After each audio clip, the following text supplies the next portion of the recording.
Hello folks, welcome back to the channel.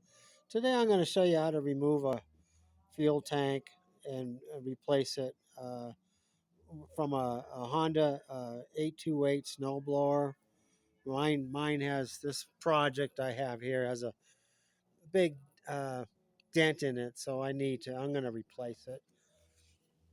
This is Anthony. Let me tell you, there's certain reasons why you might have to do this if you're replacing the tank like I am, or you have too much stuff in the tank, contaminants. You look in the tank and there's a bunch of rust, or there's a bunch of dirt or whatever, and you need to remove the tank to flush it.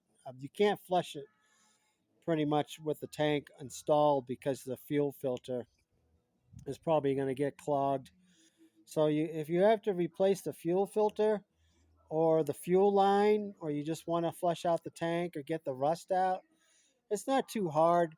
On this 828 is pretty much standard for most Honda snowblowers. There might be little tweaks here and there, maybe some extra step you have to take to remove something. On the HSS models, the newer models, refer to your Honda shop manual, because I haven't done it yet on a HSS model. So you folks that have, if there's anything too much different, please uh, post it in the comments. All right, let me show you what I have to do to remove the tank. It's fairly simple. Right here on the older models, you've got your shooter control, so you have to take that off. Let's see. Come on, come on, Anthony, get your act together. Okay, so take that off. Okay, get that out of the way, and then you've got your support for your shooter control. It's held on with two 12 millimeter nuts. There's one here that I already took off. Trying to save time. I know, I don't like watching 25-minute videos, so I try to save time by I can just show you what I do. Doesn't that work, folks? Okay, then you've got that off. You've got one bolt right here in the front. You remove that, and you got one on the back side too. Let's see. Can you see it? Okay. Can you see that hole in there? That's the back side bolt that I took out. And you want to check your fuel line. Look at the fuel line. See the orientation of your fuel line. Okay, there's a little clamp right here that clamps your fuel line. Oh, right there. There's a clamp that holds your fuel line in. If you have to take a picture, uh, if you're having to take off the carburetor side of the fuel line, you're going to have to take off all that garbage on top. But normally, just taking the tank off, you don't have to do this. So take a picture if you're not sure how the fuel line goes, because you see how it goes under there, under the tank right there. It's not messing with the linkages. You don't want it messing with this is your link, one of your linkages. So you don't want that messing up right there with the fuel line. Okay. So now that I've got that off, I can pull it off.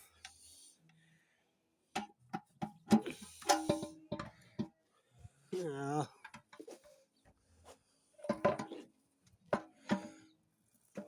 okay. And shoot, the fuel filter. I already took the fuel filter out. Here's the fuel filter on the end of the fuel line. If you have to replace the fuel filter, now to take this hose off, I spray a little bit of WD-40 right here, and then use a needle nose pliers to try to loosen it. You don't want to yank the fuel line, because if you do, if it's an older fuel line, it could crack or break off. If you don't want that to happen, I use a needle nose pliers to loosen the hose up, and then use a flat side screwdriver to pry it off. See, it comes off okay. It was fairly easy. Now this fuel filter, this is a Honda fuel filter. It goes for like $7.50, and for some reason they make you buy a new O-ring separately, which is another $3. So you're looking almost $11 for your fuel filter. And what I use, I've had pretty good luck with these aftermarket fuel filters. They're only a couple bucks. They have a much beefier O-ring. You see, it's like a rubber gasket. You can get these on eBay or Amazon. I probably used, I don't know, a couple dozen of these. I've never had a problem with them. So, for a couple bucks compared to $11, it's up to you. It's not a priority. They, usually, fuel filters are not need to be replaced. Okay, so that tank is off, and then when I put the new tank on, you just put it.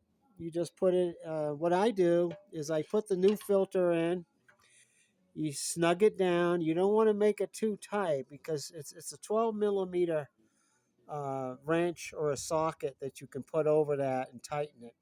You don't want to put it too tight because you might damage the O-ring. So I just put it on snug, and then with my fuel line, I place the the clip. You can see the clip. You can see where the clip is supposed to go. You see the little line there. So I'll put the clip.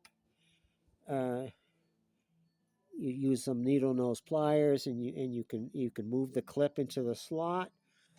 Put a little bit of oil, lubricant right on the end, and push your fuel line on, and then you can put your tank back on. Put the tank back into the slots. Okay. You want to make sure, like I mentioned before, you want to make sure the orientation of you see here, I screwed up. The fuel line is on top. Can you see that, folks? The fuel line's on top of the linkages, so it's going to cause problems. So you want to make sure that fuel line was the way when you took it off. The fuel line goes under the linkages, and it does not hamper the movement of the governor linkage to your carburetor. So you want to make darn sure before you start putting all your bolts back on to make sure that fuel line. I see this all the time. People will have problems with it, with the engine racing. Say, hey Anthony, my engine's it's gonna blow up, and I says, well, check the fuel line, make sure it's not hampering your governor linkage like this is. But once you get that situated, you put your bolts back in, that bolt there, the one in the front, and then your side plate, excuse me, your little side plate back on, and then connect your shooter, and you're all set. So I'm hoping that this helps you. Please like and subscribe, watch our other videos, and let me know what you think. If you have any questions, put them in the comments. And any suggestions for any future videos, let me know, because this channel and our Facebook group is member driven. So thanks for watching, folks. We'll see you next time.